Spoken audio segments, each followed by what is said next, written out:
Close your eyes, if you wish, and let yourself drift backward through time. Imagine the sound of waves, lapping against stone walls. Imagine the creak of wooden ships, their sails heavy with the winds of the Mediterranean. The air is warm, perfumed faintly with spices unloaded from distant lands. There is a hum to this place, a hum not only of trade, not only of people, but of ideas. This is Alexandria. The shining jewel of Egypt, and for a time, the very heart of the ancient world. Founded by Alexander the Great, polished and expanded by the Ptolemies who followed him, Alexandria was not merely a city of commerce. It was a dream that human knowledge could be gathered, protected, and shared, not scattered like the winds, not broken into fragments. And in that dream rose the Library of Alexandria. It was said to be vast, though even now no one can measure it precisely. Some called it a labyrinth of shelves upon shelves, scroll upon scroll, chamber upon chamber. Others spoke of it as a sanctuary, where scholars sat in quiet corners, surrounded by the wisdom of every land. In truth, it was more than a building. It was an ambition. An attempt to capture the world itself in words. For centuries, people have whispered of the library's fate. Was it destroyed in a fire? Was it neglected until it crumbled? Was it looted, scattered, or deliberately erased? The truth is complex, tangled, and uncertain. Yet in that uncertainty lies part of the library's spell. We do not know exactly how it ended, but we know what it represented, the yearning of humankind to hold all knowledge in one place, and the sorrow of realizing that much of that dream was lost. Tonight, we will not rush to the flames.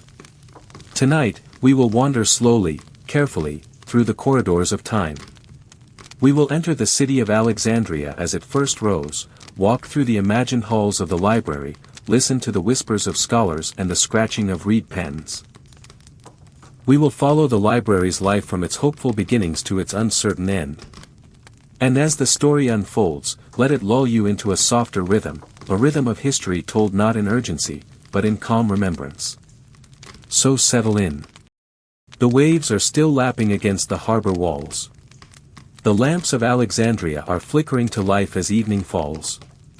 And in the distance, behind marble columns, there is a place where scrolls wait in silence. Let us step inside. The founding of the great library. Here, on this stretch of coast, he imagined a new kind of city. A city that would bind Greece and Egypt, east and west. Its streets would be broad and ordered, its harbor deep and welcoming, its lighthouse a beacon for all sailors. It would bear his name, Alexandria. Though Alexander himself would not live long enough to see its glory dying just a few years later, his empire fracturing his successors, the Ptolemaic dynasty of Egypt, carried forward the vision. Ptolemy I, a general turned ruler, and his descendants would nurture Alexandria into more than a city of commerce. They would make it a city of learning, a place where the memory of Alexander's ambition would find new form. It was under Ptolemy II, around the 3rd century BCE, that the dream of a great library began to take shape. The idea was both practical and idealistic. Practical, because knowledge was power. To collect the writings of medicine, astronomy, engineering, and law meant to strengthen a kingdom. But it was also idealistic, almost romantic, the notion that if all the wisdom of the world could be gathered in one place, humanity itself might rise to greater heights. The Library of Alexandria was not built in a single stroke. It grew, like a living thing, nurtured by the steady flow of trade and conquest. Ships that docked in the harbor were said to have their scrolls and manuscripts taken to be copied. The originals might be stored in the library, while the copies returned to their owners. Envoys were sent to Greece, to India, to distant lands, with orders to collect texts. From Homer to Herodotus, from the mysteries of Babylon to the medicine of Egypt, all was sought, all was welcomed. Imagine the halls of the library taking shape. High ceilings of stone and wood. Columns gleaming with paint and polish. Shelves carved and stacked, not with books as we know them, but with papyrus scrolls, each one carefully labeled. Picture scholars moving quietly through the corridors, their robes brushing against cool marble floors. The air smells faintly of ink and reed pens, and of the faint must of papyrus. The library was not only a storehouse, it was also a temple of study. Scholars were invited, even compelled, to live and work there. The Mouse Ion, or Temple of the Muses, was connected to the library, a place where poets, philosophers, mathematicians, and astronomers could reside, supported by royal patronage. Here, they debated the stars, measured the earth, composed tragedies, and dissected the mysteries of language. It was said that Euclid himself taught geometry in Alexandria. Archimedes may have sent letters and discoveries here. Eratosthenes measured the circumference of the earth with remarkable precision, using shadows cast by the sun.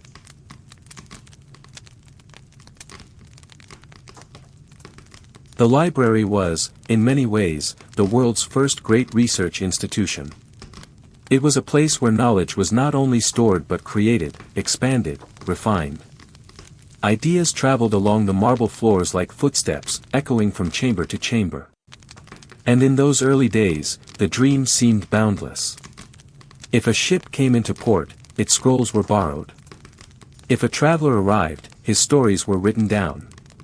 If an invention was described, it was sketched and preserved. The Ptolemies poured wealth into the project, seeing in it a jewel brighter than gold, a jewel that could outlast empires. Pause for a moment, and picture it with me. The Mediterranean sun slanting through open windows, casting golden stripes across a row of shelves. A young student hurries, carrying a scroll to a waiting scholar. Outside, in the bustling city, merchants call out their wares. But within these walls, there is quiet concentration, a hushed reverence. For here, the greatest treasure of all is not jewels or spices, but words. The Library of Alexandria was born from ambition and nurtured by faith in human potential. It stood as a promise, that knowledge could be gathered, guarded, and shared. A promise that still glimmers, faintly, even across the gulf of centuries. To understand the library, we must step not only into its halls, but also into the city that nourished it. Alexandria was no ordinary city. Its streets were laid out in the grid-like fashion of Greek urban design, broad avenues running straight and true, lined with columns and shaded by awnings. At its heart stood palaces and temples, gleaming with marble and gold. The Pharos Lighthouse, one of the 7 wonders of the ancient world, rose from the island at the harbor's edge, a tower so tall that sailors could see it from many miles away, guiding them home. But beyond the grandeur, Alexandria breathed like a living thing. Its markets thrummed with voices in many tongues. Greek, Egyptian, Hebrew, Aramaic, Latin, and others from lands even farther away. Ships brought not only goods, but stories. And it was this river of culture, this endless mingling of people and traditions, that gave birth to the idea of a universal library. For here, more than anywhere else, the world itself seemed to pass by in a ceaseless current. The Ptolemies rulers who blended Greek heritage with Egyptian traditions understood the power of knowledge in a world both fragile and ambitious. They had inherited Alexander's dream of empire, but they sought to secure it through wisdom as much as through arms. By gathering the writings of all lands, they could not only impress their subjects and rivals, but also craft a cultural crown more lasting than stone.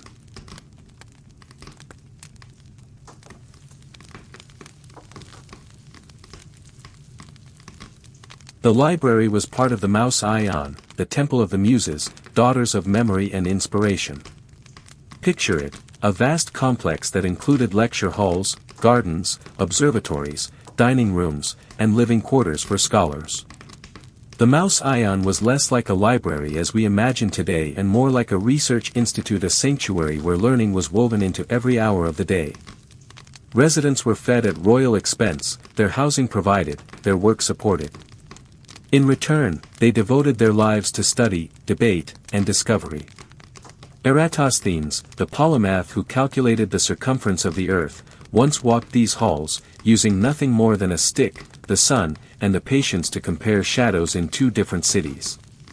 Callimachus, the poet and scholar, created the Pinox, a massive catalog said to index hundreds of thousands of scrolls, perhaps the first great attempt to organize knowledge systematically.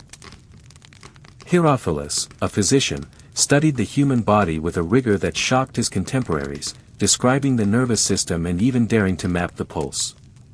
To wander the library in those days was to move through a storm of brilliance. Imagine entering a chamber where astronomers chart the heavens by night, their wax tablets filled with arcs and measurements. In another hall, linguists compare scripts, searching for connections between the tongues of Greece, Egypt, and lands even farther east. A poet recites verses to the soft applause of peers. A philosopher dictates while a scribe scratches on papyrus, the reed pen squeaking faintly. Everywhere there is motion, yet everywhere there is reverence. For here, words were not just marks, they were vessels of truth. And yet, behind this glory was something deeply human, the act of collecting. Ships docking at Alexandria were subject to a remarkable policy. Any scrolls they carried were seized politely but firmly by royal decree. Scribes copied them, swiftly but carefully, and while the copies were returned, the originals were often kept within the library's walls. It was said that in this way, entire collections of foreign ports and kingdoms found themselves duplicated in Alexandria. Some even whispered that the Ptolemies preferred to keep the originals and return the copies, claiming they had safeguarded the world's truest versions. The result was staggering. Accounts vary, but ancient writers spoke of hundreds of thousands of scrolls. Some said 400,000, others claimed more than 700,000. We cannot know for sure. But even at the lowest estimates, the library would have been without equal.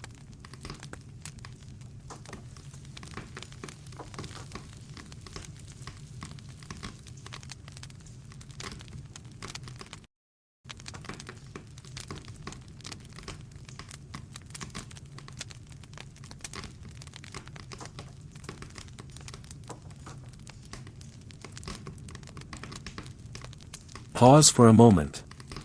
Picture walking through such a place. A cool corridor stretches ahead, lined with niches where scrolls are stored in wooden cases. Each scroll bears a small tag, written in Greek, perhaps naming the author, the title, or the subject. In the distance, a shaft of sunlight falls across a scholar bent over his work.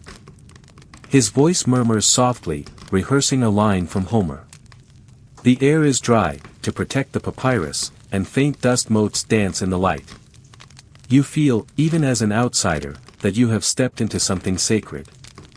Outside the library, Alexandria itself mirrored this intellectual grandeur. The city was a meeting ground of cultures, Egyptian priests in white linen passing Greek philosophers in flowing robes, merchants from India unloading spices while Roman envoys disembarked with scrolls and treaties. At night, the lighthouse blazed with fire, its light sweeping over the harbor. And always, always, the library waited, collecting, preserving, expanding. There is a kind of stillness in imagining those early centuries. The library stood not yet as a ruin, not yet as a legend, but as a living dream. Within its walls, ideas passed from generation to generation, sometimes disputed, sometimes celebrated, but always remembered. To the Ptolemies, it was a crown of wisdom. To the scholars, it was a home. To the city, it was a symbol of greatness. Yet even in its flourishing, shadows lingered. For in gathering so much knowledge, the library also made itself vulnerable. Knowledge is powerful, and power draws envy. The same flames that warm can also destroy. But for now, in this chapter, let us remain in the light. Let us hold the image of Alexandria at its height, a city where the sea carried ships of every nation, where scholars debated beneath painted ceilings, where papyrus crackled faintly as hands unrolled the wisdom of centuries. The Library of Alexandria was no simple building. It was a mirror of human hope, a vessel for memory, and a fragile promise that all knowledge might be one day united.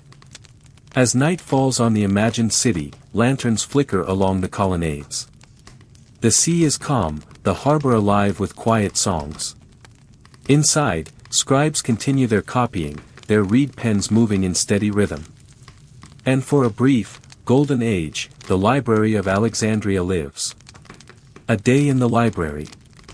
The Library of Alexandria was more than a monument. It was alive as the city around it. To understand it, not in fragments or statistics but in the heartbeat of its days, we must rise early and walk slowly through its halls. Let us dawn among scrolls. The city of Alexandria begins to stir before the sun fully breaks the horizon. Fishing boats slip from the harbor, their sails catching the faintest light, while gulls wheel and cry in the morning air. In the streets, merchants begin preparing their stalls, unrolling cloth and stacking jars of olives, oil, and grain. Within the library's complex the great Mausian life, too, awakens. A servant draws back the shutters of a scholar's quarters, and cool morning air drifts in.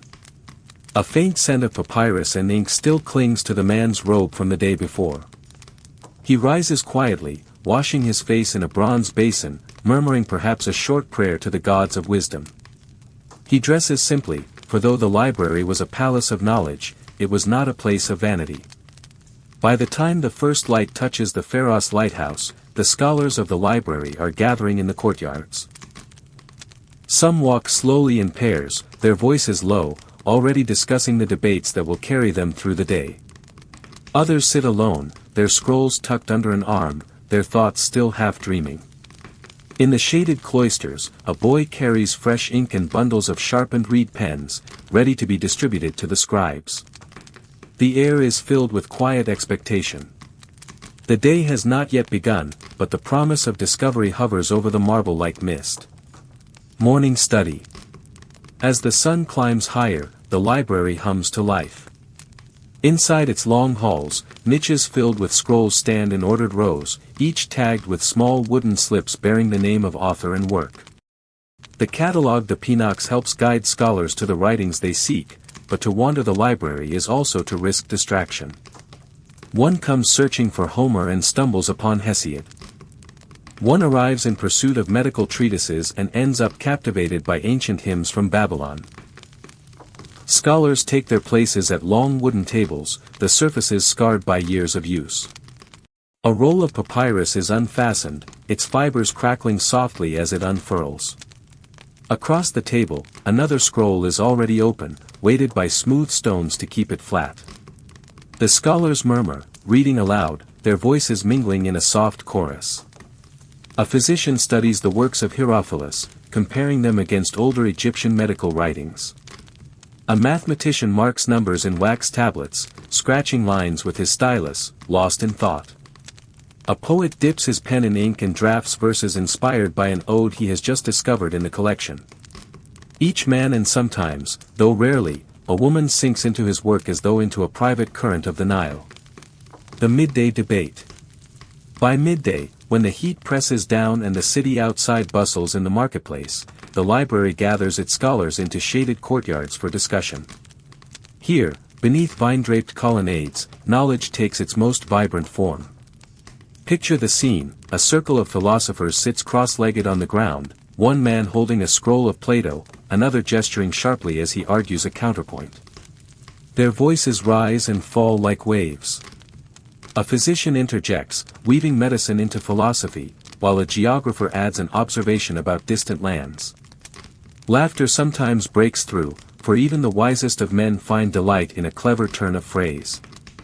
Nearby, a teacher of languages recites passages in 3 different tongues, comparing meanings.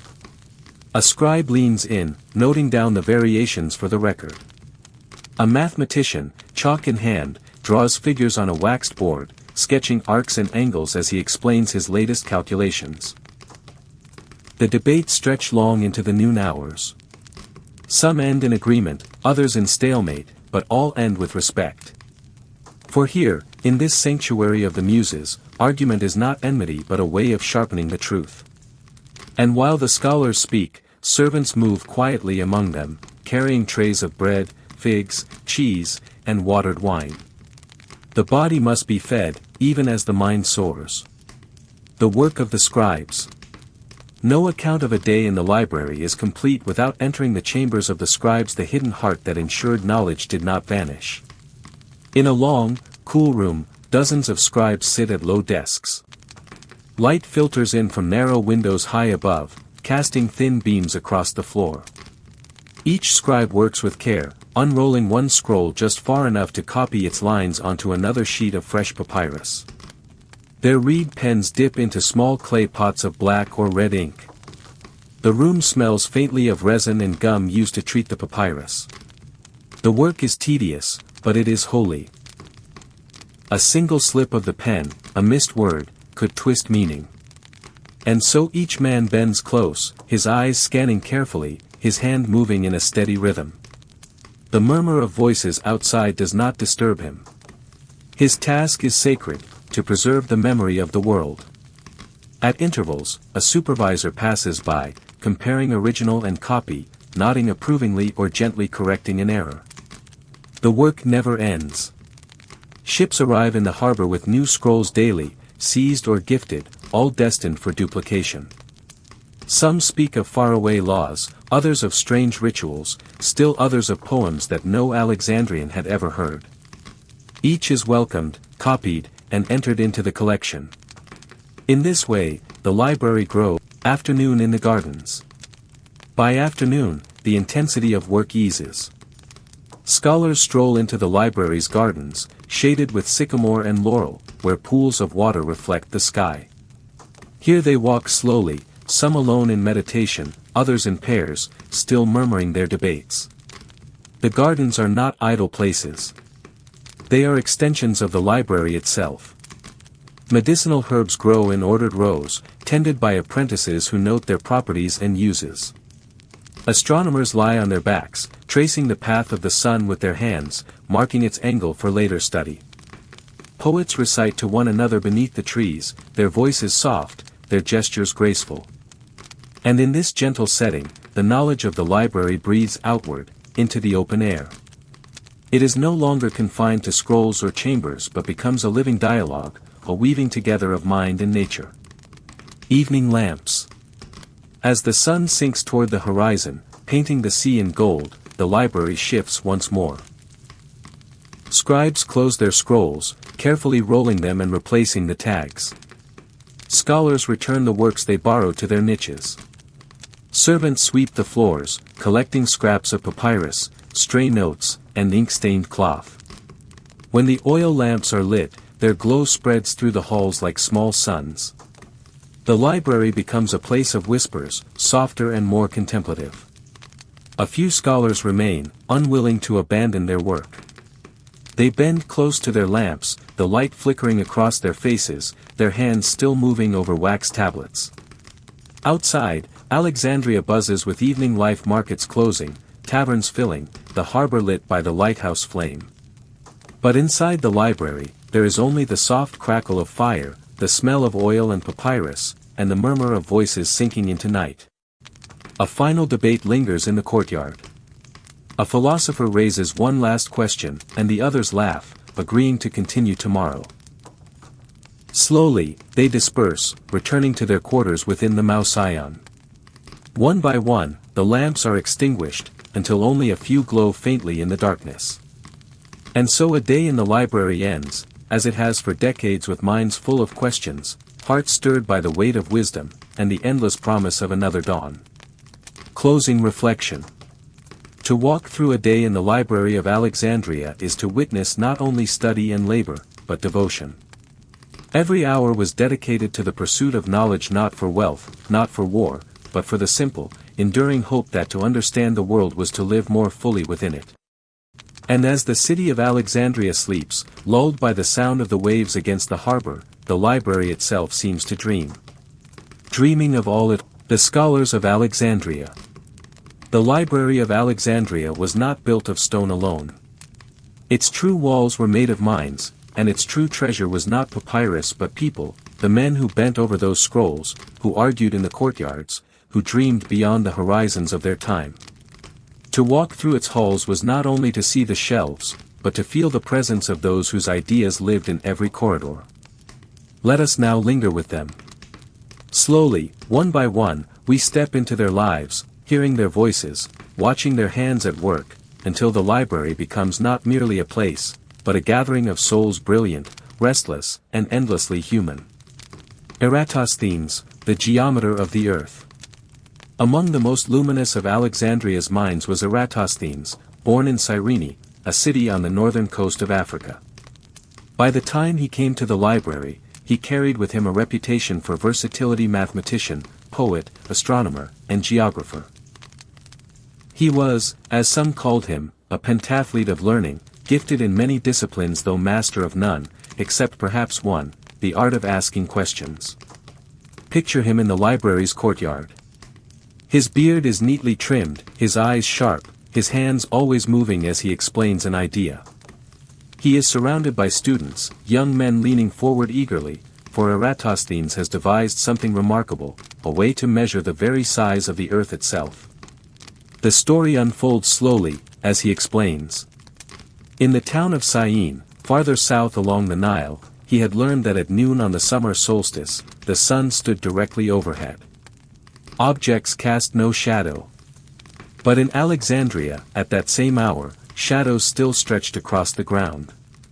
To Eratosthenes, this difference whispered of something grand, the curvature of the earth. He measured the angle of the shadow in Alexandria. He compared the distance between Syene and Alexandria. With the simple tools of geometry, he concluded that the earth was round, and calculated its circumference with astonishing accuracy within a fraction of modern measurements. Imagine the awe of those who listened. To hear that the earth could be grasped not by legend but by reasoning that the planet itself could be measured was to stand at the edge of the infinite. Eratosthenes smiled gently, not boastfully. For him, the joy was not in mastery but in discovery. By night, when the library quieted, one might find him still awake, sketching figures in the light of his lamp, whispering softly as though to himself, "The world is knowable." Callimachus, the keeper of order. If Eratosthenes was the dreamer of vast horizons, Callimachus was the patient gardener of knowledge itself. A poet of refinement and subtlety, he was also the architect of order within the library. To him fell the monumental task of cataloguing its countless scrolls, and he approached it not with weariness, but with the delight of a man arranging a garden of infinite blossoms. Callimachus created the Pinox, the great catalogue of the library, a map of knowledge itself. It stretched across hundreds of scrolls, listing authors, titles, subjects, and brief notes. Each category branched into subcategories: poetry, medicine, philosophy, law, astronomy, history. No scroll was left adrift. Each was given its place, like a star carefully positioned in a constellation. But Callimachus was more than a librarian. He was a poet who disdained excess, favoring sharpness, elegance, and brevity. In his verses, he urged others to seek the small, the refined, the pure drop rather than the overflowing stream. "A big book," he once remarked, "is a big evil." And so, when one imagines Callimachus walking the halls, one sees him as both poet and guardian, his robes gathered neatly, his hand trailing along the rows of scrolls as though they were leaves he had personally tended. To him, each roll of papyrus was not only text but seed, waiting for the right reader to bring it into bloom. Late at night, when debates gave way to silence, one might picture him alone, arranging notes for the catalogue, pausing now and then to read a line of verse aloud to himself. The library was his garden, and though the world beyond might forget, within those walls his care was immortal. Herophilus, the anatomist of life. If Callimachus ordered knowledge, and Eratosthenes measured the earth, Herophilus dared to measure life itself. He was a physician unlike any before him, drawn not to theory alone but to the human body in its reality, its pulse, its organs, its mysterious workings. Herophilus was among the first to study anatomy systematically, performing dissections at a time when such acts were rare, even shocking. With steady hands, he mapped the brain, distinguishing between its parts. He studied the nervous system, recognizing that nerves carried signals from the body to the brain, and that the brain itself was the seat of thought. He charted the pulse, measuring its rhythm with a water clock, as though time itself could reveal the secrets of health. Some whispered uneasily of his methods. Some accused him of going too far. But in the halls of the library, he was honored as one who pierced through mystery into truth. His students marveled at his precision. His writings became cornerstones of medicine, copied by scribes and sent out into the wider world. To imagine Herophilus at work is to picture a man utterly absorbed bent over a wax tablet, sketching the branching paths of veins, or gently pressing 2 fingers to a patient's wrist, counting the unseen beat of life. He spoke softly, but with conviction, his mind never straying far from the body's hidden architecture. By evening, when others debated poetry or philosophy, Herophilus might be found in the quiet of the gardens, gazing at the stars. Other voices in the halls. Eratosthenes, Callimachus, Herophilus were among the brightest, but they were not alone. The library was a chorus of minds, each adding its note to the great harmony of learning. There was Apollonius of Rhodes, poet of the Argonautica, who walked softly through the halls, composing epic verse in the shadow of Homer. His eyes often wandered upward, as though he were still watching Jason's ship sail the mythic seas. There was Xenocrates, one of the first head librarians, who corrected the text of Homer, weighing each variant like a jeweler examining stones. His devotion to precision set a standard that endured long after. There was Aristarchus of Samos, who dared to suggest that the earth revolved around the sun, an idea too radical for most, yet a seed planted in those halls that would flower centuries later. There were mathematicians, astronomers, historians, grammarians, each absorbed in their own discipline, yet bound together by proximity, by dialogue, by the shared air of curiosity. And though their names blur with time, the sense of them lingers, men pacing slowly in thought, voices rising in debate, hands ink-stained, eyes lit with the fire of discovery. The human side of genius. But let us not forget that these were men, not gods. Their sandals were thin. Their stomachs rumbled. They grew weary, frustrated, impatient. A quarrel over the meaning of a single line could spill into days of argument. A scribe's error could provoke exasperation. A rival's triumph could stir envy. And yet, beneath all the human frailties, there was devotion to knowledge, to truth, to the idea that the world could be understood. They were flawed, but in their flaws they were human, and in their humanity they became eternal. Closing reflection. To walk among the scholars of Alexandria is to feel both humbled and uplifted. Humbled by their brilliance, uplifted by their example. They remind us that knowledge is not a static possession, but a living pursuit, carried forward by those willing to ask, to doubt, to dream. And so, when the lamps flickered in the library's halls, casting long shadows against the marble, these men continued their work, shaping not only their own age but ages yet to come. The library held their scrolls, but more than that, it held their spirits. And even in loss, that spirit endures. The treasures within. The Library of Alexandria was a palace not of marble, but of words. Its scrolls, thousands upon thousands, rested in niches and cabinets. Poetry, the songs of the ancients. In one alcove, the air feels lighter, touched by rhythm and song. Here are the poets, their verses gathered like flowers pressed between the pages of time. You unroll a scroll and find Homer's Iliad, its lines familiar even in their strangeness: heroes, battles, gods leaning down from Olympus to guide mortal fates. Another scroll carries the Odyssey, Odysseus wandering endlessly, as though his journey mirrors the restless voyage of the human soul. Nearby lies Hesiod, with his works and days, a farmer's calendar turned into poetry, where the rhythms of plowing and sowing take on divine meaning. There are lyric poets, too, Sappho of Lesbos, her delicate lines like petals drifting across the Aegean breeze. Some are fragments, torn by time, yet even a single surviving verse glows with beauty, a window into longing, love, loss. And among them are Egyptian hymns, written long before Homer, prayers carved into papyrus with the patience of scribes. They speak to Ra, to Isis, to Osiris, to the eternal Nile. Their cadence is slower, more solemn, yet no less powerful. In these shelves, poetry was not only preserved, it was reborn, cross-translated, studied, and compared. For the library was not a tomb of texts, but a living sea of voices, endlessly echoing. Maps, the earth unfolded.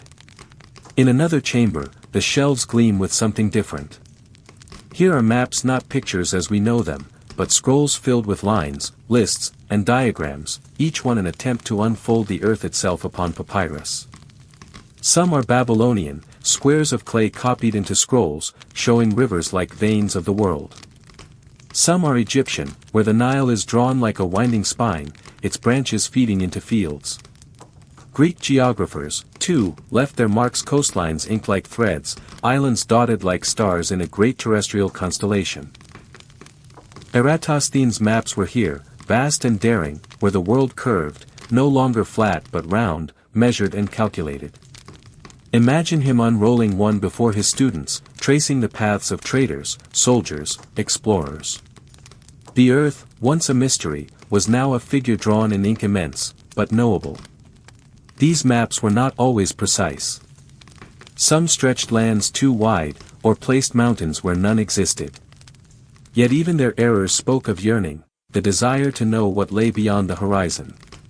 In their lines, you sense the dreams of sailors, the footsteps of caravans, the pulse of wanderlust that drove humanity onward. To hold one of these scrolls was to hold the earth itself, fragile and vast, captured in ink yet always beyond capture. Science, the threads of the cosmos. In another section, you find scrolls humming with precision. Here is knowledge not of story, but of structure, the sciences that sought to uncover the hidden laws of the cosmos.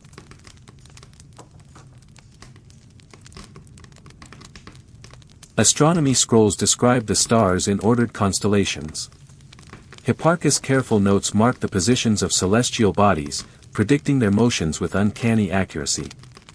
Earlier texts, drawn from Mesopotamia, mingle with Greek theories, eclipses explained, planets traced, the heavens no longer chaos but patterned dance. Mathematics fills whole rows of Euclid's elements, crisp and logical, each theorem a stepping stone leading higher toward truth. Numbers and shapes here are not abstractions, but tools to measure worlds, to build temples, to understand the harmony of nature. There are works on mechanics, including descriptions of pulleys, levers, catapults, water clocks, and the mysteries of hydraulics. Some scrolls describe curious inventions, self-pouring vessels, mechanical birds that could sing when filled with air, wondrous devices that blurred the line between magic and engineering. Medicine scrolls, resting beside them, detail remedies gathered from Greece, Egypt, and India. Recipes of herbs and minerals, descriptions of fevers, broken bones, childbirth, and the balance of humors. And of course, the writings of Herophilus and others, cutting deeper literally into the body, tracing nerves, veins, and the very rhythms of the heart. This was the science of Alexandria, not separate from myth or poetry, but woven among them, a strand in the vast tapestry of human curiosity. Myths, the voices of gods and heroes. And yet, for all its science, the library did not abandon myth. Along other shelves, the air thickens with the voices of gods and heroes. Here are Egyptian tales of Isis searching for Osiris, of Horus avenging his father, of Ra journeying each night through the underworld. Their images gleam with gold and shadow, eternal as the Nile's flood. Here too are Greek myths, Zeus hurling thunder, Athena guiding wisdom, Dionysus leading mortals into frenzy. There are tales of Heracles, Perseus, Orpheus, each written and rewritten, interpreted and compared. Scholars here did not merely preserve myth, they dissected it, tracing its origins across cultures, finding echoes between Egyptian gods and Greek ones, between Babylonian flood stories and Hebrew scripture. In these myths, the library held the dream world of humanity, the stories we told before we could measure, the truths we shaped in symbols before they were written in logic. They were not cast aside as superstition, but studied as the poetry of the collective soul. Histories, the memory of the world. Finally, we come to the shelves where history itself lay bound. Here was the memory of civilizations. The works of Herodotus, the Egyptian chronicles were here, too, lists of dynasties, prayers to the dead, records of floods and harvests. Babylonian clay tablets were copied into papyrus, eclipses, rains, markets, treaties. Perhaps even Indian and Chinese texts found their way here, brought by traders along the Silk Road, fragments of worlds beyond the Mediterranean. The library, after all, was greedy for memory. Ptolemy's decree was that any ship docking at Alexandria must surrender its books, which were then copied. The originals were often kept, and the copies returned. Thus the library grew not only from gifts, but from every tide that touched its harbor. In these shelves, one could walk through the past not as a haze of rumor, but as a structured remembrance. Kings rose, empires fell, cities burned, and yet their shadows lingered here, written in fragile ink. The whisper between the shelves. As we walk slowly through these chambers, poetry, maps, science, myth, history, the sense deepens. The library was not one thing, but everything. It was the world gathered under one roof, each scroll a thread, each alcove a pattern, together forming a tapestry of human thought. And though time has taken the papyrus, though fire and war may have consumed them, the idea remains, that knowledge can be gathered, preserved, and passed forward like a torch in the dark. Here, then, in Alexandria, humanity built its first great lighthouse of the mind. Its beams still flicker, even in memory. The fragile scrolls. The Library of Alexandria, vast though it was, rested on the most delicate of foundations. Not its columns of stone, not its marble halls, not the shadow of the lighthouse over the harbor, but the frail, fibrous papyrus scrolls, stacked in their niches, coiled in their cases, waiting to be unfurled. Imagine a reed growing along the Nile, its stalk swaying gently in the current. A scribe cuts it, peels away the outer skin, and slices the inner fibers into thin, pale strips. These are laid side by side, then overlapped with another layer laid crosswise. Pressed together, moistened, and dried, they fuse into sheets, the surface smooth, faintly ridged like the veins of a leaf. When joined edge to edge, they form a long, flowing ribbon. Rolled upon wooden rods, bound with thread, this ribbon becomes a scroll. A vessel of memory, yet lighter than a bird's feather. Strong enough to endure the handling of scholars, yet vulnerable to fire, to water, to time. The ink in the hand. A scroll without ink is a blank silence. To awaken it, the scribe mixed soot with water and resin, grinding carefully until it became a black, shining liquid. Sometimes wine was added, sometimes honey, sometimes the scribe's tool was a reed pen, its tip cut sharp and dipped into the dark pool of ink. With a steady hand, he drew letters across the papyrus.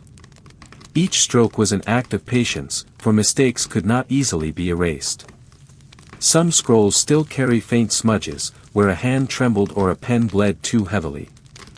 Line by line, the words flowed. Some scrolls contained only a single text. Others carried multiple works, joined one after another like beads on a thread. Each had to be unrolled carefully, for the fibers could crack, the ink could flake away with time. To write was not simply to copy. It was an act of devotion, the scribe kneeling over the papyrus, breathing life into words that might otherwise vanish. The copying rooms. Within the library, there were rooms dedicated to this fragile labor. Imagine them, long benches, narrow lamps burning oil, the air thick with the faint scent of reeds, resin, and ink. Scribes bent low, copying text after text. The rhythm of their pens was like the sound of rain, steady, soft, unending.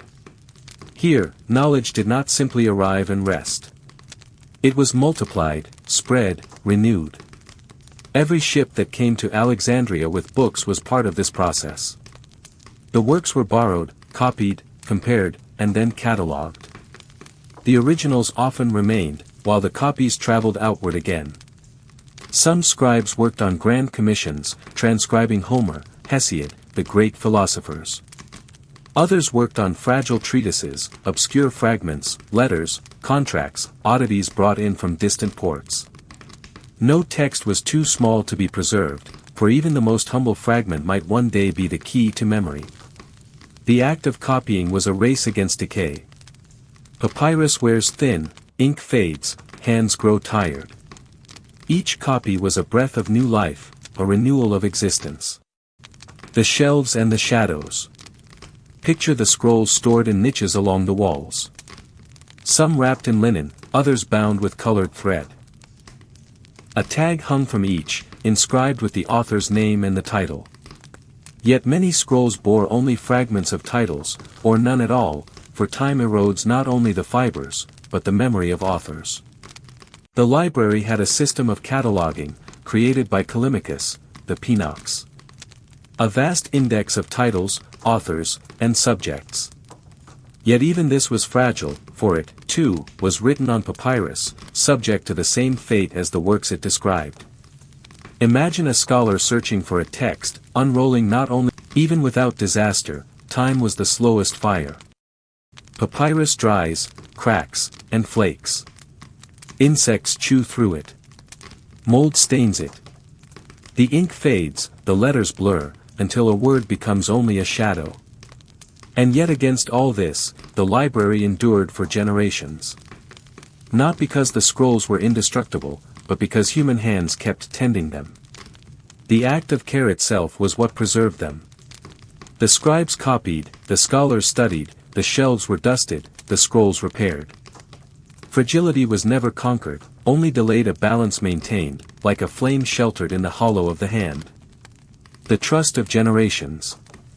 To entrust knowledge to papyrus was to trust the future. Each author, each scribe, each scholar believed that what they wrote might outlast them. The scroll was not only a record, it was a promise. A mathematician's theorem, carefully drawn, would speak to students he would never meet. A physician's remedy, copied in black ink, would heal bodies centuries hence. A poet's verse, recorded by a hand now dust, would move hearts in distant ages. This was the quiet faith of Alexandria, that fragile scrolls could carry immortal voices. The murmur of fragility. As we walk slowly among the shelves, the truth presses close. The library's grandeur was never built on stone, but on reeds gathered from a river, ink pressed from soot, hands bent patiently over papyrus. Its foundation was as mortal as the people who loved it. And yet, perhaps that is why it still lingers in our imagination. For fragility makes beauty sharper. Each scroll was a miracle, a thread of thought stretched across time, vulnerable yet enduring. The library itself was a miracle of miracles, a fragile ocean of memory, gathered drop by drop, reed by reed, word by word. Fire and rumor. The Library of Alexandria was not only a sanctuary of knowledge, it was also a fragile dream balanced against the tempests of history. Its shelves, its scrolls, its catalogues of memory lived in a world that was never at peace for long. Armies marched, rulers quarreled, seas shifted their masters. And through it all, the library remained, silent, vulnerable, luminous. When we think of its end, the mind leaps to flames suddenly, devouring, absolute. The image is dramatic, almost theatrical, a great fire leaping into the sky, scrolls curling into ash, smoke rising. The fire spread, leaping from wood to wood, ship to ship, until it licked at the warehouses, the storehouses, and, some say, the library itself. Ancient writers tell conflicting stories. Some insist that thousands of scrolls perished in that blaze, others are silent, as though nothing touched the library at all. Was it the beginning of the end? Or merely a rumor, a shadow of fear cast by the sight of smoke rising over the city? We cannot know. But the whisper lingers. Perhaps the first spark of the library's fate was not deliberate, but an accident of war. The War of Memory. The story of Caesar's fire tells us something deeper, that the library lived not only in its scrolls, but in the memory of the people. For once the rumor was spoken, it grew. Over centuries, historians repeated it, reshaped it, exaggerated it. One said 40,000 scrolls were lost. Another said 400,000. Numbers multiplied like echoes in a canyon. In truth, no one counted. No one could. But the image was too powerful to ignore, the conqueror, the fire, the scrolls consumed. Whether it happened or not, the world remembered it as though it had. Perhaps that is part of the library's mystery. Its destruction was not only a physical act, but also a story, retold until it became a legend. The long silence between flames. Even if Caesar's fire licked the edges of the library, the institution endured. Scholars continued to work there for centuries afterward. The shelves remained, the scribes copied, the catalogs grew. But fragility does not need a single great disaster. It can die slowly, in silence. Papyrus decays, scrolls crumble, caretakers grow careless, wars cut supply lines. Each year a few scrolls vanish, eaten by time. A small neglect here, a scribe lost there. Perhaps the library's end was not one great fire, but a long fading, a flame dimming, not extinguished all at once. The shadows of later fires. Yet history speaks of other flames. In the 3rd century CE, during the reign of Emperor Aurelian, Alexandria was torn by civil war. The district known as the Brucheian, where the royal quarter and the library once stood, was destroyed in the fighting. Some say the library perished then, reduced to rubble in the clash of armies. But again, the sources are uncertain. Later still, in the year 391 CE, the Great Serapeum, a temple that housed part of the library's collection, was attacked. Christianity had become the empire's new faith, and old temples were closed, their treasures scattered. The Serapeum was torn down, its halls emptied. If scrolls still lingered there, they may have been lost then, carried away or burned. And again, in the 7th century CE, another rumor arose, that when the city fell to Arab forces under Caliph Omar, the remaining scrolls were ordered burned as fuel for the baths. This tale, though often repeated, was written centuries later, and many scholars believe it a fable, not fact. Yet the image of scrolls dissolving in fire lingers still, as though memory cannot resist attaching flames to the library's fate. The city's own fires.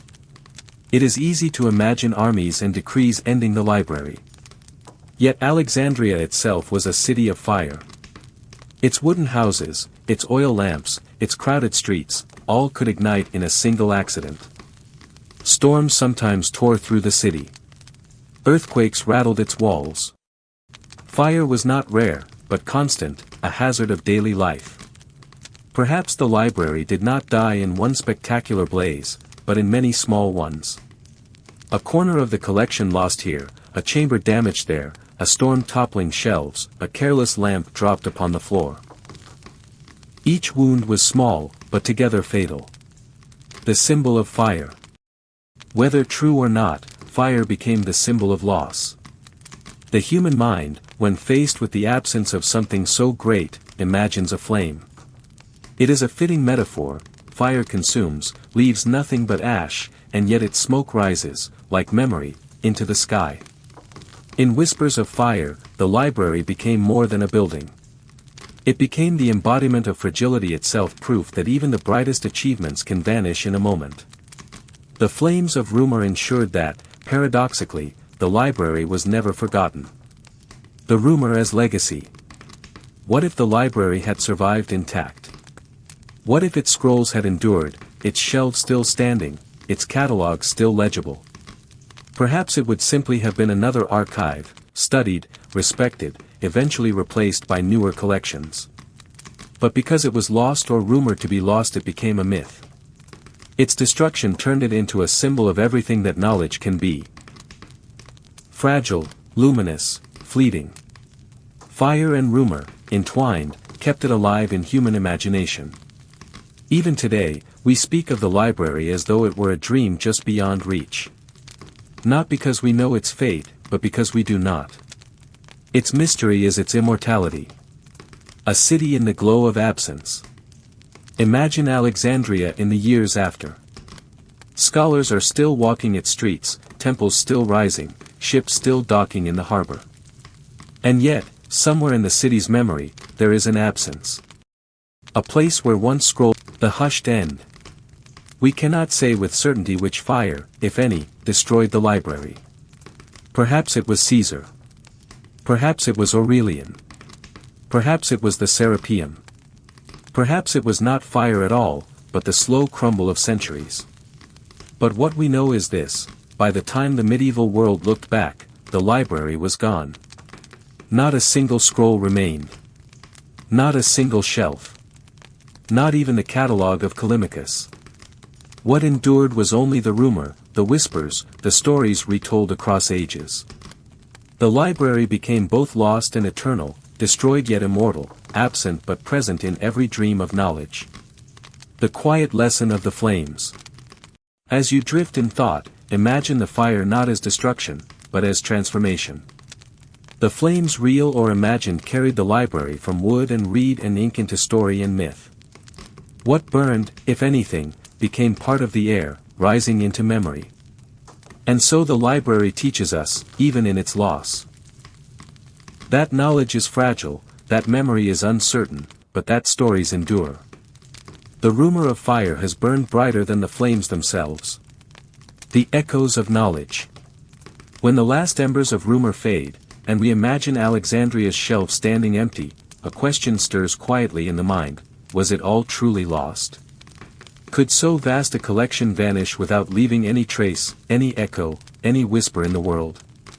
History is never absolute. It does not erase with one sweep, as though a blackboard wiped clean. Fragments linger. Pages escape. Ideas migrate.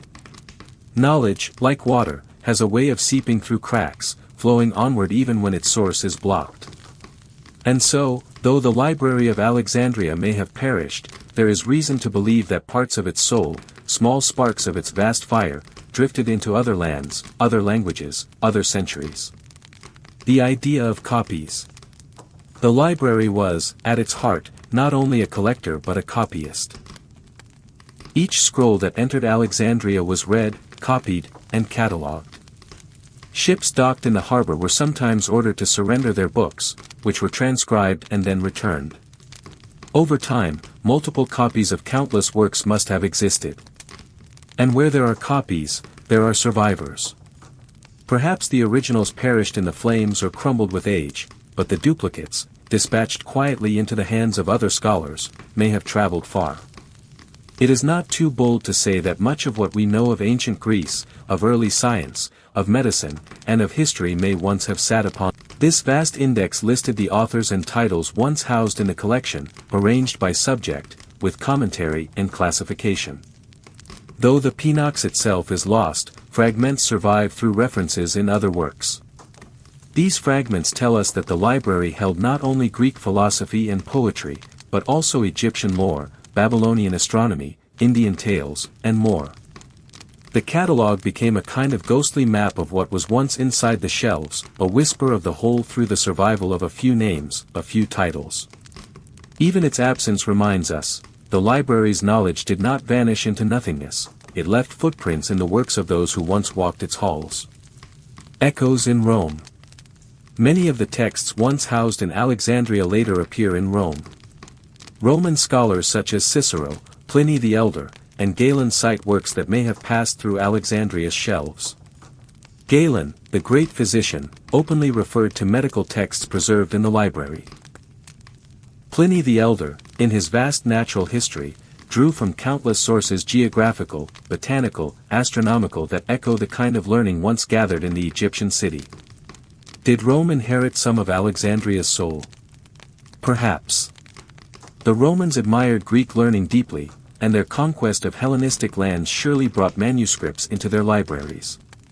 The villa of the papyri at Herculaneum, buried by the eruption of Vesuvius in 79 CE, may itself have contained works that once brushed against Alexandria's orbit. Though carbonized into blackened rolls, modern technology has begun to tease legible words from them, voices returning from silence. Byzantine echoes. As centuries passed, the Byzantine Empire became a bridge of memory. Byzantine scribes copied and recopied ancient works, preserving them through turbulent times. Homer, Euclid, Aristotle, Hippocrates all survive because generations of scribes patiently duplicated their words. Were some of these manuscripts descendants of Alexandrian copies? Almost certainly. For even if the library's shelves were scattered, many of the works it once contained lived on in Byzantine scriptoria. When we read Aristotle today, or traced the geometry of Euclid, we may, in a sense, be hearing an echo of Alexandria's vanished halls. The Arab world and the House of Wisdom. In the 8th and 9th centuries, far from Alexandria, another great center of knowledge arose, the Beit al-Hikmah, or House of Wisdom, in Baghdad. Here, scholars translated Greek texts into Arabic, preserving and expanding upon them. Works of medicine, astronomy, philosophy, and mathematics, many with roots that can be traced back to Alexandria, flowed into the Islamic Golden Age. This vast index listed the authors and titles once housed in the collection, arranged by subject, with commentary and classification. Though the Pinox itself is lost, fragments survive through references in other works. These fragments tell us that the library held not only Greek philosophy and poetry, but also Egyptian lore, Babylonian astronomy, Indian tales, and more. The catalogue became a kind of ghostly map of what was once inside the shelves, a whisper of the whole through the survival of a few names, a few titles. Even its absence reminds us, the library's knowledge did not vanish into nothingness, it left footprints in the works of those who once walked its halls. Echoes in Rome. Many of the texts once housed in Alexandria later appear in Rome. Roman scholars such as Cicero, Pliny the Elder, and Galen cite works that may have passed through Alexandria's shelves. Galen, the great physician, openly referred to medical texts preserved in the library. Pliny the Elder, in his vast natural history, drew from countless sources geographical, botanical, astronomical that echo the kind of learning once gathered in the Egyptian city. Did Rome inherit some of Alexandria's soul? Perhaps. The Romans admired Greek learning deeply, and their conquest of Hellenistic lands surely brought manuscripts into their libraries. The villa of the papyri at Herculaneum, buried by the eruption of Vesuvius in 79 CE, may itself have contained works that once brushed against Alexandria's orbit. Though carbonized into blackened rolls, modern technology has begun to tease legible words from them, voices returning from silence. Byzantine echoes. As centuries passed, the Byzantine Empire became a bridge of memory. Byzantine scribes copied and recopied ancient works, preserving them through turbulent times. Homer, Euclid, Aristotle, Hippocrates all survive because generations of scribes patiently duplicated. The library is not wholly gone. It lingers in the books we still read, in the sciences we still practice, in the poetry we still cherish. It lingers in the very idea of knowledge as something worth saving. And so, even in its silence, the Library of Alexandria continues to whisper. Not as a building of stone and wood, not as shelves of papyrus, but as an echo woven into the human story. Its voice is faint, but eternal. Dreams of reconstruction. The story of the Library of Alexandria does not end with its loss, nor even with the echoes that survived. For as soon as something is gone, the imagination begins to rebuild it. The absence becomes a presence in itself, a phantom that refuses to fade. Across centuries, generations have dreamed of what the library might have been, and what it might yet be again. These are not dreams made of stone and papyrus alone. They are dreams of possibility, of longing, of an almost mythic yearning for a world where knowledge flows freely and all that has been written is gathered together in one place. The library's destruction created not only a tragedy but an enduring vision, the vision of reconstruction. The Renaissance Awakening. When Europe stirred from the long medieval centuries into the Renaissance, curiosity bloomed anew. The fall of Constantinople in 1453 had scattered Greek scholars across the continent, carrying manuscripts with them. Suddenly, works of Plato, Aristotle, Galen, and Euclid resurfaced in Italian cities, sparking a revival of learning. And in this atmosphere, whispers of Alexandria returned. Renaissance humanists, paging through fragile codices, imagined the lost wonder of that ancient library. They spoke of it not only as a tragedy of history but as a challenge. If so much could once have been gathered, could it not be gathered again? Princes and popes dreamed of recreating something similar. The Vatican Library, founded in the 15th century, was built not only as a repository of sacred texts but as a declaration that knowledge itself could be assembled anew. Collectors scoured monasteries for forgotten manuscripts, as if they might be piecing together shards of Alexandria.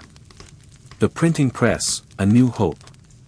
In the mid-15th century, Johannes Gutenberg's printing press forever altered the way knowledge traveled.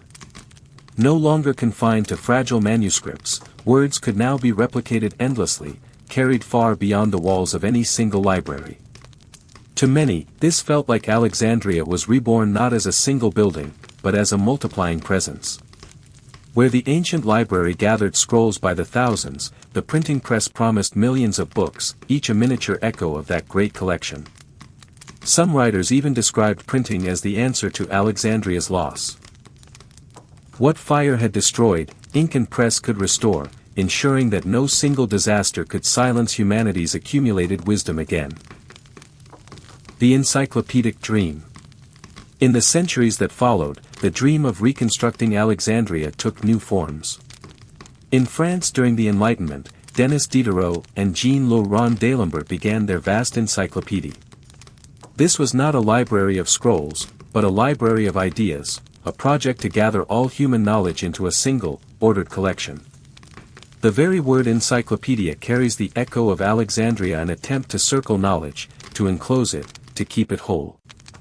Likewise, great national libraries in Paris, in London, in Vienna grew not only out of practical need but from this symbolic vision. Each sought, in its own way, to echo the universal reach of the lost Egyptian wonder. Romantic longing and poetic memory. By the 18th and 19th centuries, Alexandria's library had become not just a scholarly theme but a romantic image. Poets mourned it as the lost heart of civilization. Historians wrote of it with almost mystical sorrow. The Romantics, with their deep sense of nostalgia, pictured it in half-ruined grandeur, flames licking at the shelves, smoke rising into the Alexandrian sky. In their verses, the library became a symbol not only of knowledge but of fragility, of the eternal tension between human striving and human destruction. It was no longer simply a building that had vanished. It was an idea that haunted dreams. The age of museums and collections. As empires expanded in the 18th and 19th centuries, vast collections of artifacts and manuscripts were gathered into museums and libraries. The British Museum, the Louvre, the Library of Congress, each was, in a sense, a dream of reconstruction, an effort to create a modern Alexandria in stone and glass.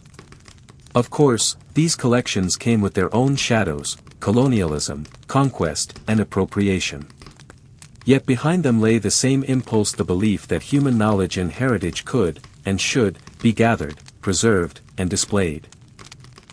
To walk the long galleries of the British Library or the Bodleian in Oxford was, for some, to step into the echo of Alexandria itself. The 20th century, new visions. By the 20th century, the dream had grown even larger. With global communication expanding, with microfilm, radio, and eventually computers, scholars began to imagine not only libraries of books but libraries of information. H. G. Wells, the visionary writer, proposed his idea of a world brain, a universal encyclopedia accessible to all, an intellectual Alexandria reborn in the form of interconnected knowledge. In the mid-century, as UNESCO was founded in the wake of World War, the Library of Alexandria was often invoked as a symbol, the reminder that cultural treasures must be protected, that knowledge should be shared across borders. The new Library of Alexandria. And then, in the late 20th century, the dream began. This new institution was not built as a reconstruction of stone and flame, but as a modern vision, a circular building with space for millions of books, research centers, digital archives, and cultural programs. Its architecture was designed to suggest the rising sun, symbolizing knowledge reborn. Inside its halls, scholars, students, and visitors walk not among papyrus scrolls but among shelves of modern volumes, screens glowing with digital texts, exhibitions of history and art. It is not the same as the old library, nothing could be, but it is a tribute, a deliberate answer to the longing that has haunted the world for 2,000 years. Digital Alexandrias. And still, the dream continues to evolve. Today, in the 21st century, we build Alexandrias not of stone but of light and code. Online archives, global databases, and projects like Google Books seek to make every book ever written available at a click. Wikipedia, with its millions of entries in countless languages, echoes the Penox of Callimachus, a catalogue of human thought, infinitely expandable. The dream of Alexandria is no longer limited to one place. It hovers in the cloud, distributed across servers and screens, accessible to anyone with a connection. In this sense, the world has at last built a library beyond even the wildest dreams of Ptolemy. The symbol beyond the walls. Yet perhaps the true reconstruction of the Library of Alexandria does not lie in bricks or bandwidth. It lies in the enduring belief that knowledge is worth saving, worth sharing, worth rebuilding again and again. Each generation creates its own Alexandria, a library, an encyclopedia, a database, a school. Each generation answers the old loss with new effort. In that sense, the library never truly perished. It continues to be rebuilt, endlessly, in new forms, in new dreams. Closing the chapter softly. As you rest in thought, imagine the arc of this long reconstruction. From Renaissance scholars piecing together manuscripts, to the hum of printing presses, to the gleaming glass of the Bibliotheca Alexandrina, to the glowing screen before you now, each is a link in a chain stretching back to that vanished hall. The dream has never died. It has changed shape, shifted form, moved with the ages. But always, in one way or another, humanity has been trying to rebuild Alexandria. And perhaps that is the truest survival of all. The library was not only a place, it was a promise. A promise that knowledge matters, that it must be gathered, preserved, and shared. That promise is alive still, carried forward by all who dream, all who learn, all who keep watch over words. The library burns in memory, but rises in vision. And in that vision, it is eternal. The legacy of loss. The Library of Alexandria is remembered as much for its absence as for its existence. It is a paradox in history, a place we cannot touch, yet one that still shapes how we think about knowledge, memory, and time. Its walls are gone, its scrolls are ash or dust, its catalogs lost to silence. Yet its story has grown larger than life, haunting the imagination for more than 2,000 years. The legacy of this loss is not only sadness. It is also an enduring lesson. In the very act of remembering what we do not have, we are reminded of the fragility of all that we do possess. And in that fragility, there is an urging, to preserve, to care, to pass forward what we can. Loss as teacher. The destruction of the library has become one of the most enduring cautionary tales in history. Whether the flames came in Caesar's war, in later conflicts, or in the slow erosion of neglect, the image of burning scrolls has embedded itself in the human mind. It is a symbol of how fragile knowledge truly is. Ideas that take centuries to develop can be lost in a single night. Wisdom gathered by generations can vanish in a storm of fire, in the carelessness of war, in the apathy of forgetting. This awareness has followed humanity ever since. Each time a library has burned in Baghdad in 1258, in Sarajevo in 1992, in countless smaller acts of destruction across centuries, Alexandria is remembered. It stands as the archetype of cultural loss, a reminder that knowledge, unlike stone or gold, is delicate. And so, paradoxically, the loss itself has preserved something. It has preserved the awareness of vulnerability, the understanding that what we value must be guarded, copied, shared, lest it slip away forever. The library as myth. Much of what we think we know about Alexandria is uncertain. Was it truly hundreds of thousands of scrolls? Did it stand as one great hall, or as a cluster of smaller collections? Was its destruction sudden, or stretched across centuries? These uncertainties have only deepened its power. For in the gaps of history, imagination fills the silence. The library has become a myth as much as a fact, a myth of ultimate knowledge, ultimate loss, and ultimate yearning. This myth has shaped cultures in subtle ways. When people speak of a modern Alexandria, they do not mean a city of stone, but a gathering of wisdom, a treasury of thought. When we worry about digital archives, about data lost to time or obsolescence, we echo that old fear, the fear that memory can vanish. The myth itself, then, is part of the legacy. It has kept alive a question: how do we hold on to what matters? The fragility of memory. Consider a scroll of papyrus, thin reeds pressed together, inked with careful strokes, rolled and tied. Such a fragile object, so easily burned, so easily torn, so easily forgotten at the back of a shelf. And yet it was through such fragile vessels that vast civilization. The Library of Alexandria was, in one sense, a collection of such scrolls. But in another sense, it was a collection of voices of poets, mathematicians, astronomers, physicians, storytellers. The loss of the library was the silencing of thousands of voices at once. This realization lingers in the human imagination. When we lose archives, when we see books crumble, when we watch data vanish from obsolete systems, we feel again that echo, the silence of lost voices. The fragility of memory is not only historical, it is personal. Each of us carries our own library in the form of recollections, stories, family histories. And just as the great library could be lost, so too can our private ones if not spoken, if not written, if not shared. The story of Alexandria whispers to us on that level too: remember, before memory fades. The urge to preserve. Out of the awareness of loss grows an opposite urge: preservation. The destruction of Alexandria has been one of the great sparks behind the modern instinct to archive. When monks in medieval monasteries copied manuscripts, line after line, candle after candle, they were fighting against another Alexandria. When librarians today digitize millions of pages, they are fighting against it too.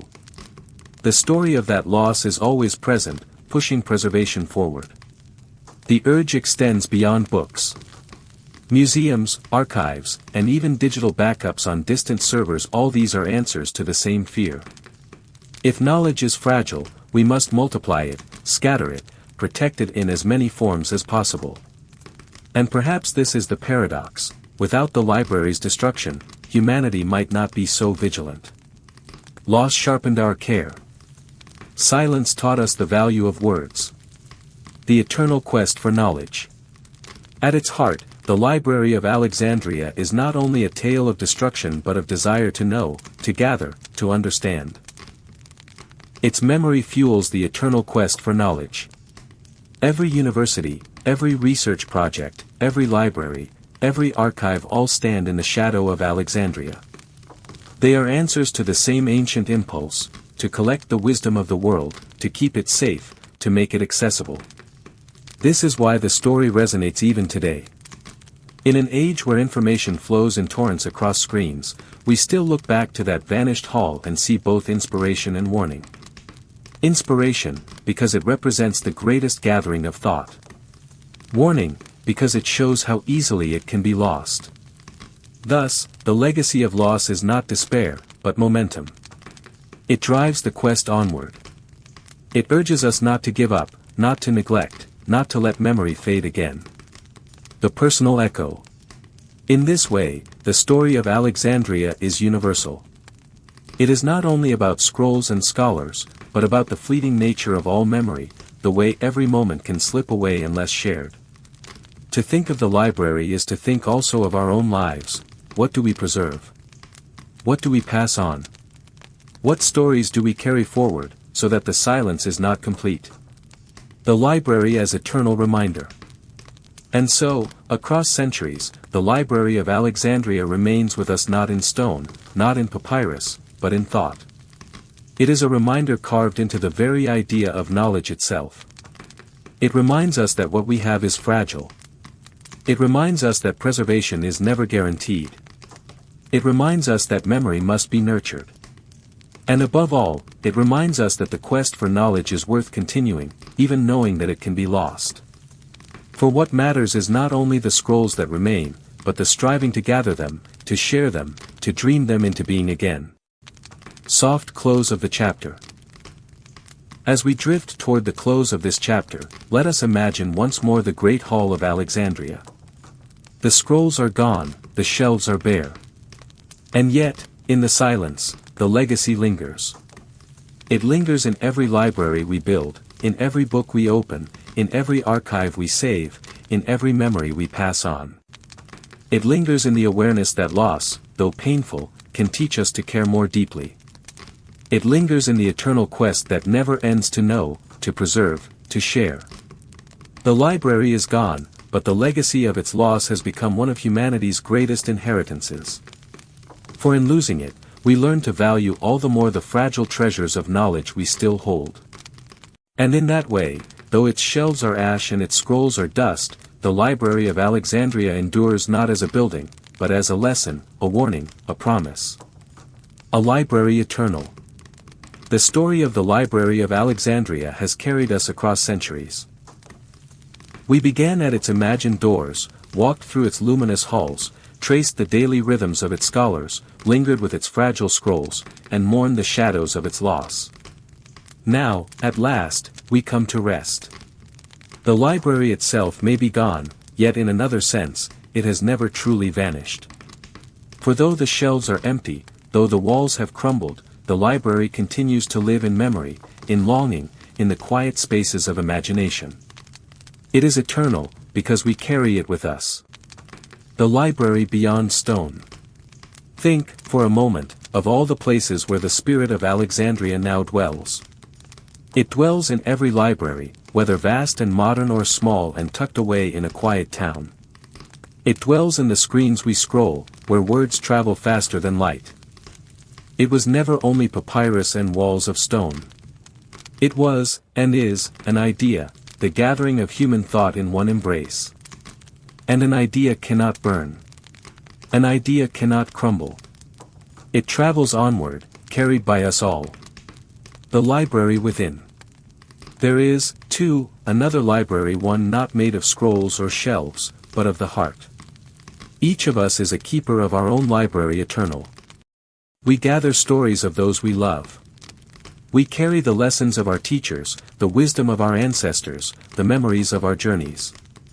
Within you, even now, there is such a library, shelves lined with moments, voices, and dreams. Some are well worn from revisiting, others rest quietly, waiting to be remembered. All of them together make up the fragile, beautiful collection of your life. And just as the Library of Alexandria lives in humanity's imagination, so too does your own library live within you, safe in the chambers of memory. The gentle continuance. As you rest now, imagine once more the glow of that ancient place. The lamps flicker softly. The marble pillars fade into twilight. The scrolls breathe with the faintest rustle, as though whispering across ages. Step slowly through its halls one final time. The silence is not empty, it is full of presence. You feel the voices of countless generations, their wisdom and their wonder, still alive in the quiet. You take a seat in the stillness, and the library folds around you like a cloak. Not lost. Not gone. Simply transformed from stone and papyrus into memory and dream. And so, the library is eternal. Eternal in the world, eternal in the heart, eternal in the very act of seeking to know. The last whisper. Close your eyes, and let the final image linger, a library that is endless, its shelves stretching softly into the horizon of dream. Scrolls and books glow like starlight. Voices mingle like a gentle wind. There is no fire here, no destruction, no loss, only the timeless embrace of wisdom, kept safe, kept whole, kept eternal. This is the library that can never be destroyed. This is the library that lives in us all. Rest with that thought. Rest with that peace. Rest in the library eternal.